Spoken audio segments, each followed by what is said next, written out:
Hello everyone. Continuing with the series of lectures on digital system design, in this set of lectures we are going to look into the topic of registers as they are used for storage and how that can be scaled up in general to larger blocks of memory. And we will also look at some specific types of constructs or circuit elements that are useful as sort of storage elements, but at the same time are more advanced uses of memory. So, the first thing we would like to understand is what does it mean to organize a set of registers? What do we even mean by doing such a thing and why would we want to do so? Okay. So, the basic idea over here is something like this. We have the basic notion of a flip-flop, right, and as we all know, it basically has a clock, it has a D input and it has a Q output, right. As we are doing throughout this course, I am going to focus only on the edge triggered D type flip-flop, right. If you have other kinds of flip-flops, well, most of the ideas over here do sort of translate, but the D flip-flop is in that sense the simplest kind of flip-flop. All that it says is you can store data and you can get that data out, it's already present, it's always present at the output signal, and essentially what it does is to sort of synchronize the data that is changing at the input with the clock, so that all changes at the output only happen at the clock edge. Now, in a lot of cases this would also have an additional clock enable or chip enable or well module enable, just an enable signal in general that is used for controlling when we actually change the data inside this flip-flop. So, what we need to keep in mind over here is, as far as the output is concerned, it is always present, right. So, there is always a value at Q, we do not go into sort of a tri-state mode or anything of that sort, it is always a logic value, it is either a 0 or a 1. And the only thing that the chip enable or the clock enable controls is to say at which edges of the clock will the data that is present on D or the input be allowed to reflect at the output, okay. So, in that sense it probably makes sense to talk of this as a clock enable itself, right. All that it is saying is that specific edges of the clock are being enabled or activated in such a way that the input gets copied to the output only on those edges. So, logically if we want to describe what is happening inside this flip-flop, right, the input is always applied, it can change at any point in time, there are no specific restrictions on it. The clock is some kind of a regular signal usually, although it is not mandatory, the clock is just something that changes at some points in time, right. Typically we think of a clock as being a square wave, so a regular interval at which it changes, but that is not fundamentally necessary for the operation of a flip-flop. Now, what we would like is that every time that the clock undergoes a positive edge, in this case according to this notation, right, that is the clock goes from 0 to 1, we would like to copy the data over from input to output. At any other point in time the output just remains at the last value that it saw. Now, if I am allowed to change the clock and the clock does not need to be a sort of clean square wave, you might wonder, why do I need a clock enable, why not just sort of disable the clock itself entirely, right, at some points in time. In other words, why not use a clock signal that looks like this as necessary, right. And yes, this is possible, right, and this is usually, it is even done in some cases where we actually sort of put a AND gate in front of the clock and we essentially call this clock gating, right. Now, clock gating is undesirable for a couple of reasons. The main thing being that it means it introduces additional delay into the clock path, which when we get into the details of how we do timing analysis actually causes problems. It can actually make it difficult to understand exactly how the timing of each flip-flop is affected, right. So, the preferred method is to say the clock is always applied to the flip-flop and instead we will use the clock enable signal to decide at which of the edges of the clock, right, where the clock is just varying uniformly like this, we would then have something which basically says, okay, the clock enable would go high over here and then it would go low and then go high again at this point for a certain amount of time and then something like this. So, the clock enable can be irregular, right, it does not need to be a square wave, it can be sort of turned on and turned off by logic, right, internal circuitry at any point in time, and it does not affect the sort of clean distribution of the clock to the rest of the circuit. Okay. So, all of this is with regard to a single flip flop, right. Essentially what it provides is the ability to store a single bit and to synchronize updates of that bit with the clock signal. Okay. Now comes the question, can we group a set of flip flops together? What does that even mean, right? Let us say that I have two flip flops out here, right. I am just going to draw them like this, and now what I say is, what does it mean to sort of say that the outputs of these two are in some sense synchronized? Well, the first thing I could do is apply the same clock to both of them. That is easy, right, no issues over there. Now presumably I do not want to apply the same input to both of them, because that is kind of meaningless. Why would I want to do that, right? It is just a copy of the flip flop in that case. But instead what I could do is perhaps apply D0 over here and D1 over here. So these are two different bits, right. So far so good, this also looks great, right, I do not have any problem with this. What I would have is that I basically get Q1 and Q0 as the corresponding outputs of these two flip flops. This is also fine, no sort of difficulty in understanding what is going on up to this point, right. All that it says is either I could change D0 or D1 or both.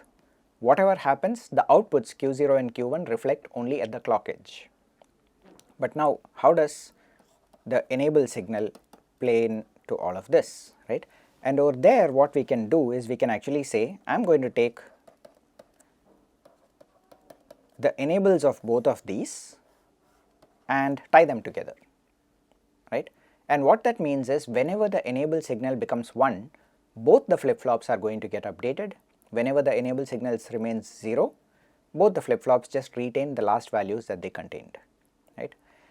Effectively what we have created is two flip flops that are related to each other through this enable signal, right. What we are saying is, of course, they use the same clock and they use the same enable signal. Of course, they have different input and output data, that is the point, otherwise we do not need two flip flops, right.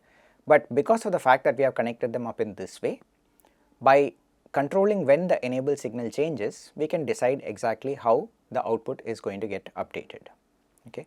So we would like to have this notion where there is an array of flip flops with shared control. The control over here is basically the clock enable signal and to some extent the clock. The clock is not typically thought of as a control signal, the clock enable on the other hand is, okay. So what we do is we give a common clock. We also could give a common reset. Reset is not something I had shown in this diagram. There are two ways of resetting, as we may recall. Either you have an asynchronous reset, which means that at any point in time I can apply the reset and it just forces the flip flops to a known state, or I can have a synchronous reset which says, okay, I apply the reset but I still need to wait for a clock edge to come before the output gets updated to typically 0, right, or at least a known state. So if I can have a common clock, common reset and common enable, it means for all practical purposes that I can think of this Q0, Q1 as one entity, right. So it is one multi-bit value that is getting changed based on D0, D1 every time that the clock changes and provided that the enable is active. This is a sort of cleaner diagram of exactly what is happening in here and also a generalization of the same picture, right. What it is saying is that we can actually take this even one step further, right. So what I have done over here is I have got the basic idea of a single pair of flip flops, right. So reg 0 for example is maybe a 2-bit value or a 4-bit value or a 32-bit value. Reg 1 is similarly of exactly the same size as reg 0. Reg 2 is also the same size, reg 3 is also the same size. Now what I have done is I am taking it one step beyond the discussion that I had here of a multi-bit register. Each of these, in other words reg 0, reg 1, reg 2 and reg 3 are multi-bit registers, right. And what I have is I want to be able to decide that I am only going to update any one of them at a given point in time. Now based on the discussion that we had here, we know that by controlling this clock enable signal, we can decide when a particular multi-bit register gets updated. So what I do is I provide separate clock enable signals to each of these registers, and that enable signal is basically coming from another piece of logic called a decoder. Now what does a decoder do? It basically takes in an address which is a set of bits, and depending on the address, let us say the address was 00, just this top enable signal corresponding to reg 0 is going to get activated, it will become 1, and the other 3 will be 0. If the address was 01, then the activator for register 1, the enable signal will be 1, all the others will be 0. Similarly, if it was 10, then this will be 1 and the other 3 would be 0, and if it was 11, then reg 3 would be enabled and the other 3 would be 0. So what happens as a result of that? I can basically take the data input and just connect it up to all the 4 registers without worrying about whether it is going to change their values, because I know that it will only change the value corresponding to whichever one the decoder has enabled. Okay.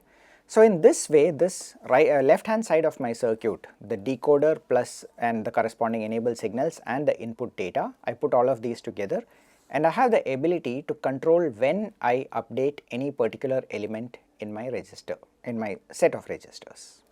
Okay. Now alright, the second part of that would be, how do I read out a value from a register, right? And the answer to that is, well, I could do the same thing, but from the other side. I basically take the outputs of all of these registers, right? So this is a 32-bit value, another 32-bit value, another 32-bit value and another 32-bit value. I feed that into a wide multiplexer. What I mean by a wide multiplexer is, each input is effectively a 32-bit value, but it actually has only 4 choices to make over here, right? So the select signal, in other words, is only 2 bits. It's either 00, 01, 10 or 11. Depending on which it is, data out will take the corresponding 32 bits all the way from there. So effectively, this entire block that you see over here can be thought of as something called a bank of registers, or the other term that is used is a register file, right?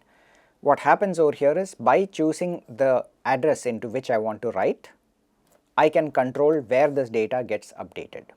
I could also choose to have one more thing which, along with the address, also says, you know, I should also have the requirement to actually write into a register. So I can also add another enable signal by ANDing it over here to all 4 of these signals. As far as reading is concerned, depending on whatever address I give to the multiplexer, it will just choose one of these 4 values and give it to the output. So as you can see, this particular register bank is composed of many different components. It has an address decoder, which is a selection. Basically, it allows us to select which of these 4 registers I want to activate. There is an array of identical registers. They could be 32 bits wide, they could be 8 bits wide, whatever, some width. All that matters is they are sort of working as groups of related data. And finally, there is the output multiplexer, which is used for reading out the data.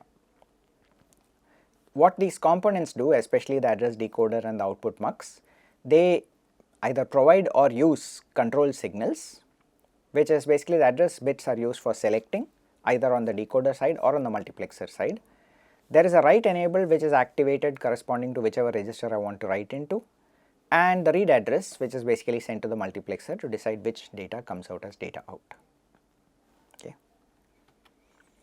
Now in general, as far as timing, now we are again looking back at a single 2-bit register, for example, right? What would the timing corresponding to a single register look like? I have a clock edge, or rather some kind of a clock signal, which is a square wave over here. There are a couple of things to notice. So for example, I am assuming that my reset is active low. How do I know that? Because I have called it reset_n. Remember, this is a convention. Just because I called it reset_n does not automatically mean that it has to be active low. We hope that you are going to follow the right principle, right? It's always possible to call something by a name and then have it behave in the opposite manner, right? But that's just confusing and unnecessary. So typically when you use a particular name, naming conventions have a lot of power. They are useful and they are well worth following. So reset_n is fairly clear. It says that whenever the signal is 0, the output should basically be 0. Well, in this case it should already have gone down to 0 at this point. But in this case what we are saying is the fact that this is 0, in case we had, let's say, a synchronous reset, then what might happen is only at this edge of the clock does the data out actually become equal to 0. If this was an asynchronous reset, then as soon as it becomes 0, we pretty much have data out also becoming 0. Alright, so that is as far as the reset condition is concerned, data out by default is 0. Now what I am going to do is I want to write something into the register, right, the pair of registers. I activate the write enable at some point. I also apply the data in to some value d1, which is a multi-bit value. It is probably like, in this case 2 bits, since we were talking about 2-bit registers. It could be a 32-bit value, it does not really matter, right, all of them are synchronized together. Now what you can see is this signal has changed just after this clock edge, which means it is actually going to get picked up or seen at the next clock edge, right. And what will happen as a result is on the next clock edge, data out will get a value which is basically this d1 getting copied out here. Okay. The same principles that we talked about with regard to a single register, setup time, hold time, the synchronization of the, the setup time and the hold time remain exactly the same as what it was for a single flip-flop. What is different over here is the fact that different flip-flops need to be synchronized. As you can imagine, what happens over here is if I actually have two flip-flops, right, both of which have a clock signal connected to them, and they have inputs out here, right. So this is D1, this is D0, and I have Q1, Q0. Nominally, TCQ over here and TCQ over here are supposed to be the same, but there is no way that you can exactly guarantee down to even a picosecond level, much less to the exact nature of time. I mean, it's an analog quantity, it does not even make sense to talk about exactly the same delay, right. And in general, it is very unlikely you will even get the delay down to a few picoseconds of each other, right, because each of these depends on how it was fabricated. It is the same process, but there are sufficient environmental variations that even from one flip-flop to the next, you will see a certain degree of variability in the delays, which means that we need to think of the propagation delays of these as two distinct values, right. And what that in turn means is when I actually draw D1 as having changed over here, what I actually mean is D1, D0, most likely what might have happened is that D0 went from 0 to 1 over here and D1 went somewhere here, and there is a certain amount of time. All that I can guarantee is I take the latest of those values and say after this time, right, all of this basically D1 has is guaranteed to have settled. So I can effectively say that the TCQ corresponding to the multi-bit register file is the greatest value among all the individual TCQs of the individual flip-flops. Similarly, the setup time should be such that it gets satisfied across all the flip-flops. The hold time must also be satisfied across all the flip-flops. If even one out of, let us say, 32 flip-flops has a setup or hold violation, it means your data is going to be wrong, right.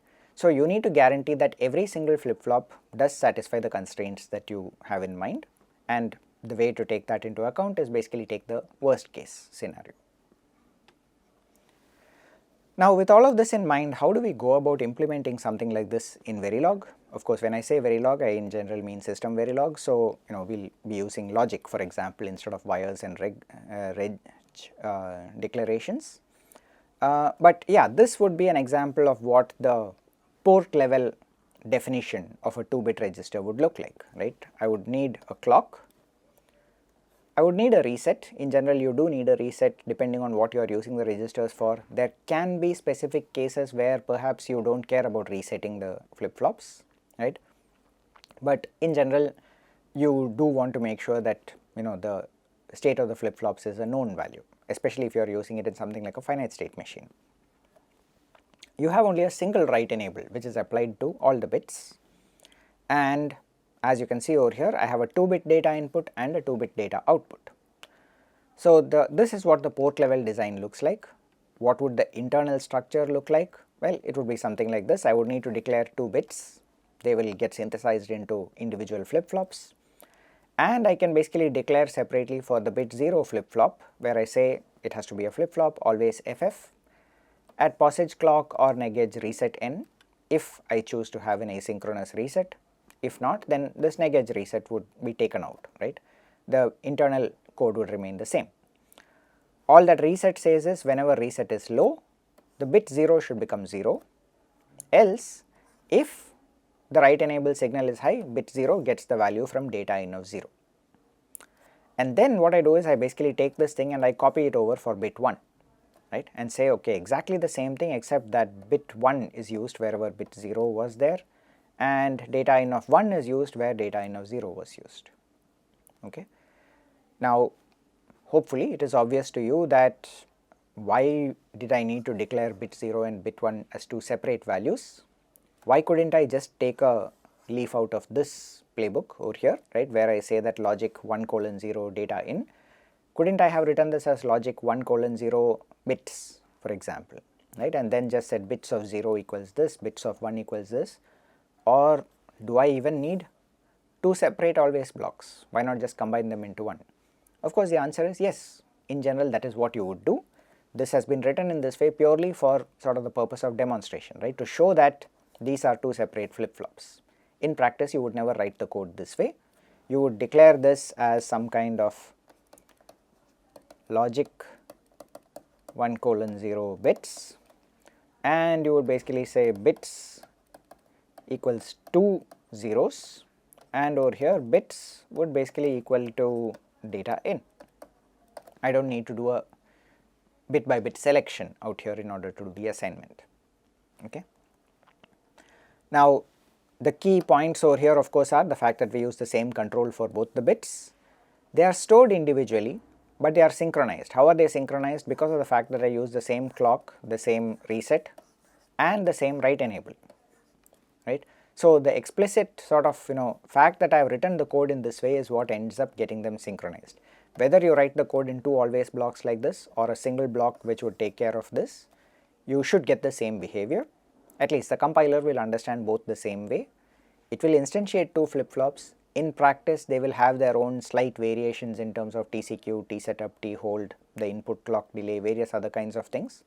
But for practical purposes it is a good abstraction that we can treat them as one multi-bit register, which basically takes parallel input and gives parallel output.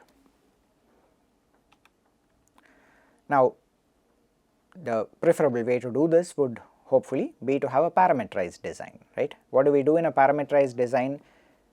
We would like to have a little bit more than just a single register, right. What we can do is we can, now this is actually going to the second part. What I showed over here was a single 2-bit register.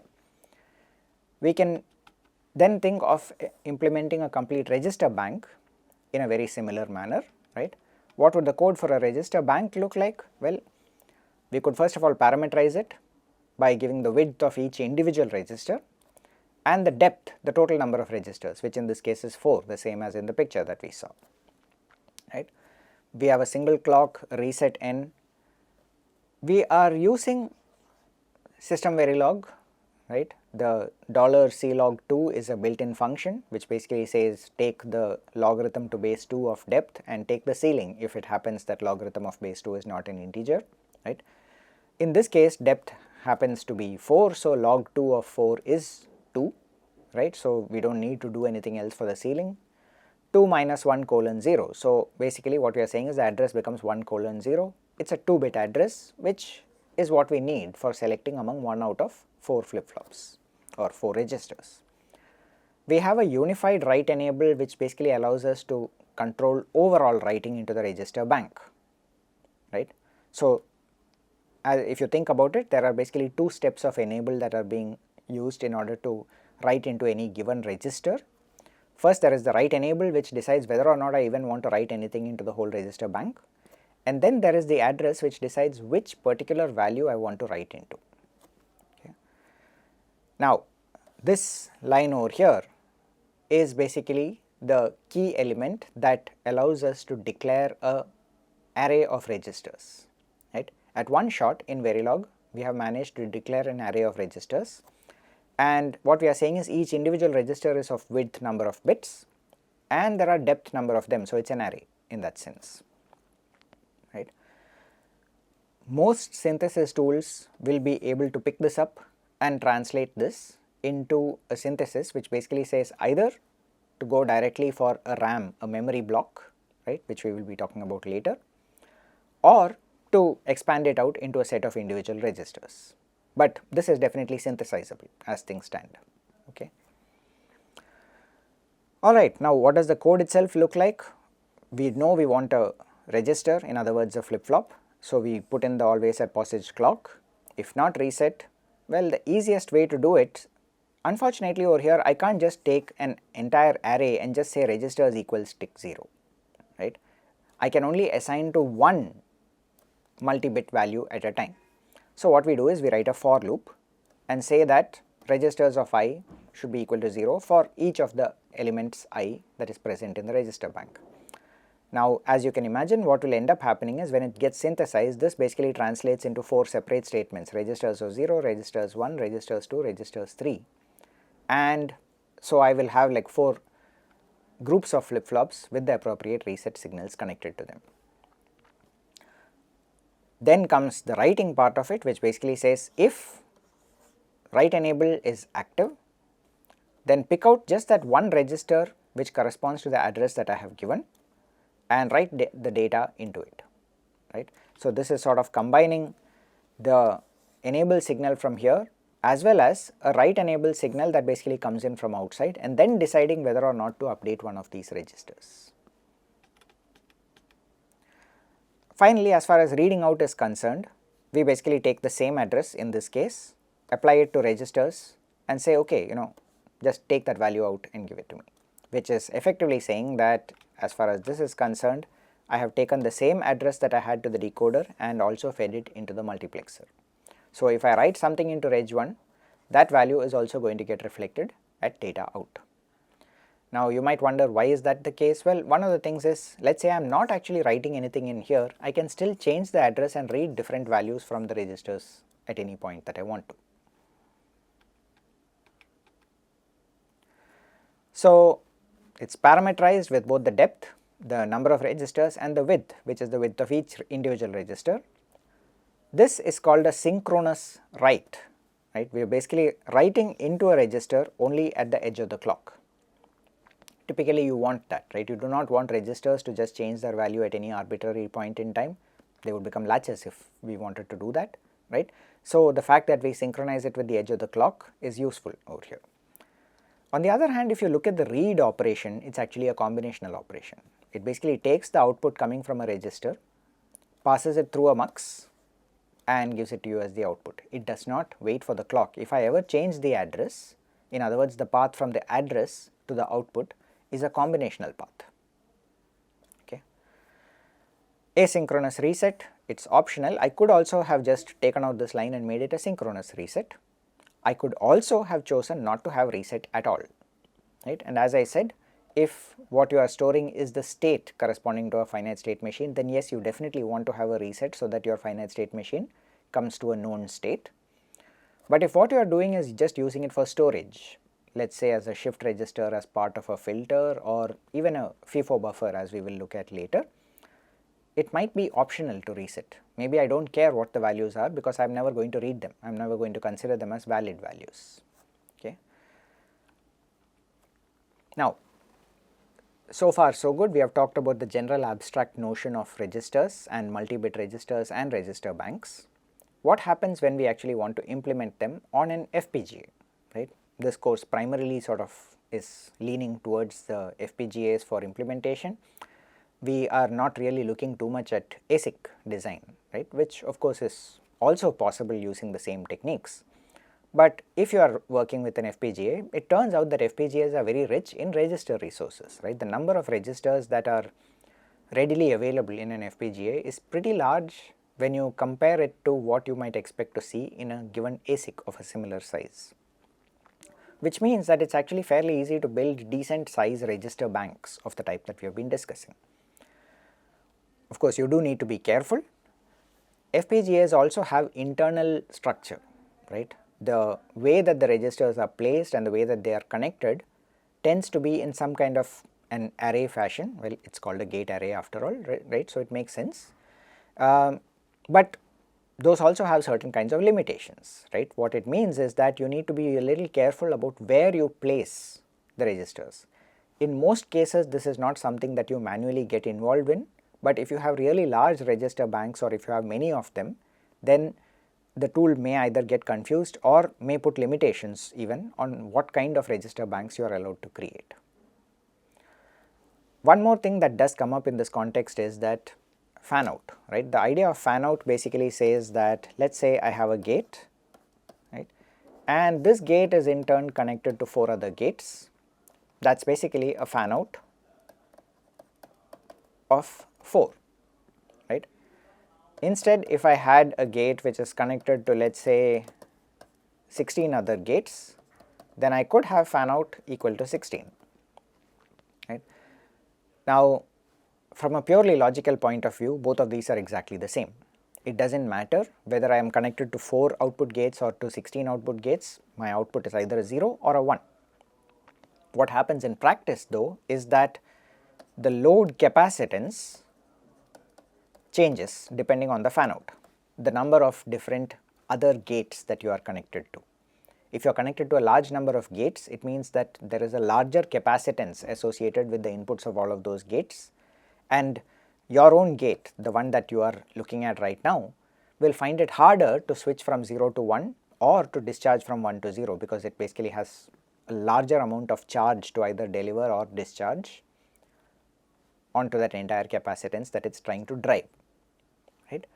So, if we try to use a large number of registers and basically connect them up in such a way that they are driving other registers, or more importantly, if I try to have my enable signals connected to a very large number of registers, right, then I start running into fan out issues. What would happen is that my delay would become larger, right. So, the clock by itself is usually handled separately. FPGAs have very efficient ways of distributing clocks to the circuits. The multiplexers also have decent amount of support, but if I need to sort of take a write enabled signal and manage to send it out to a really large number of different gates, there is a possibility that I might find that as my register bank size increases, the write enabled finds it increasingly hard to actually drive that many gates, and the delay through the write enable becomes more significant and actually gets to the point where it can be a problem, right. Similarly, you also need to keep in mind the clock regions that are available inside the FPGA. Once again, these are topics that we have not really gone into in much detail. These are sort of more advanced issues regarding the internals of how FPGAs work. When you want to go for really high performance designs, you do need to understand them. To start with, you may be able to get by with a very broad understanding saying that there are certain limitations on what kind of clocks can be used in different parts of the FPGA, right. One thing of course is you typically do not want to make a reg file that is so big that it cannot fit within one region of the FPGA. What is one region of the FPGA? The only way to find out is actually read the data sheet of the FPGA and find out how much can fit within one region, right, and what does it mean to sort of cross across from between multiple regions inside the FPGA. And finally, it turns out that you also have additional resources in terms of how exactly large register banks can be implemented in an FPGA, which we will get to later when we start talking about the details of how registers differ from RAM.